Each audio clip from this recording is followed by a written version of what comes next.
Hello everyone. Today I am discussing about the Schirmer test. Another name for Schirmer test is Schirmer tear test. It is introduced by Dr. W. A. Uta Schirmer. It is used for assessment of dry eye or it assesses less or overproduction of tear. So the principle of Schirmer test is capillary action, which means that Schirmer strip that is put in our conjunctival sac, it produces irritation and stimulate the secretion. After that, we notice how much Schirmer strip is wet. According to the wetness of Schirmer strip, we can analyze our result. So we can easily say the rate of tear production is directly proportional to tear travel along a distance. There are three types of Schirmer test: Schirmer 1, Schirmer 2, Schirmer 3. Schirmer 1, it is performed without anesthesia. It means that we cannot put any anesthetic drop such as paraquin. Paraquin is also anesthetic drop. It is used for the basal as well as reflex tear assessment. Basal, basal tear produced by the lacrimal gland to keep ocular surface moist, and reflex tear is produced with the help of any irritation or foreign body sensation on ocular surface. So it is used to the function of main lacrimal gland. Schirmer 2, it is performed with the help of anesthesia. It means that it check only the basal secretion because anesthetic drop inhibit the reflex tearing. So it is check the function of accessory lacrimal gland. Now I am discussing about the Schirmer 3. Schirmer 3 is also performed without any anesthetic drop. It checks the nasal secretion. It means that in Schirmer 1 and Schirmer 2, we put Schirmer strip in temporal or lateral side. In Schirmer 3, we put Schirmer strip in nasal side.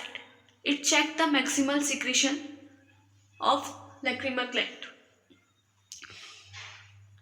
According to some author, Schirmer test is divided into two categories, first and second. First category is subdivided into two categories, without anesthesia or with anesthesia.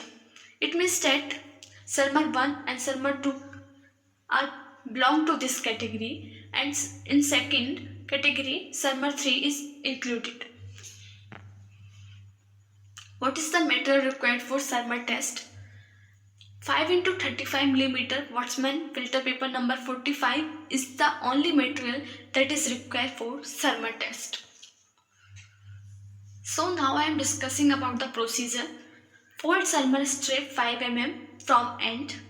Second, kept in lower fornix 1/3 of lateral and 2/3 of medial canthus.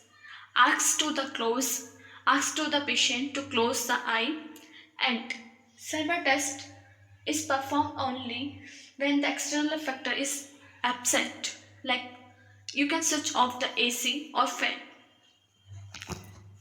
Tear in the conjunctival sac cause progressive wetting of paper strip. Next, after 5 minutes, the filter paper is removed and we can measure the wetness, how much strip is wet. So here are the figure, so you can see easily how Schirmer test is performed. So what is the result of Schirmer test? If the reading is lie above the 12 mm, then it means it's normal. Next is mild keratoconjunctivitis sicca. What is keratoconjunctivitis sicca? So as you know, there are the three layers of tear film: lipid layer, aqueous layer, mucin layer. So Schirmer test performed only to check the deficiency of aqueous layer. So aqueous layer deficiency is also known as the keratoconjunctivitis sicca. So if the reading lie between 5 to 10 mm, then we can say it is mild keratoconjunctivitis sicca. If the reading is lie less than 5 mm, then we can say severe keratoconjunctivitis sicca. So hope you like this video and understand what is Schirmer test, principle and procedure behind the Schirmer test. Thank you.